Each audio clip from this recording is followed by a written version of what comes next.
সকালবেলায় উঠেই আলমারি থেকে দুটো শাড়ি নামিয়ে নিয়েছি। আজকে আমি স্কুলে শাড়ি পরে যাবই যাব, কিন্তু কোন শাড়িটা পরবো বুঝতেই পারছি না। যদিও দুটো শাড়িই কিন্তু আমার কাছে খুবই প্রিয়, কারণ দুটোই আমার মায়ের দেওয়া।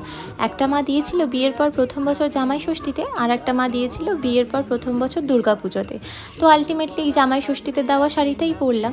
আসলে এই শাড়িটা না আমার পরার ইচ্ছে ছিল ইন্ডিপেন্ডেন্স ডে সেলিব্রেশনের দিন, কিন্তু ওই দিন আমার স্কুলে কিছু ডান্স পারফরমেন্স থাকার জন্য প্রিন্সিপাল ম্যাম বলেছিলেন, শ্রেয়া তুমি কিন্তু সালোয়ার পরে এসো। ব্যাস অমনি শাড়ি পরা আমার ক্যান্সেল হয়ে গেল।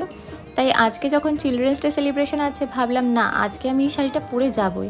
আর দেখো এই শাড়িটার সঙ্গে আমি কিছুই করিনি, হালকা কাজল, একটা টিপ, একটু লিপস্টিক, আর তার সঙ্গে সুন্দর একটা টেরিকোটা জুয়েলারি, যেটা কিন্তু আমি সোনাঝুরি হাট থেকে এনেছিলাম। ভীষণ সুন্দর। আর তোমরা যদি এই সোনাঝুরি হাটের ব্লগটা দেখতে চাও, তাহলে আমার মেইন চ্যানেল শ্রেয়াশ্রী দত্ততে গিয়ে দেখতে পারো। আর এখানে আমার লুকসটা কেমন লেগেছে তোমরা কিন্তু অবশ্যই আমাকে কমেন্ট সেকশনে জানাবে। Bye bye.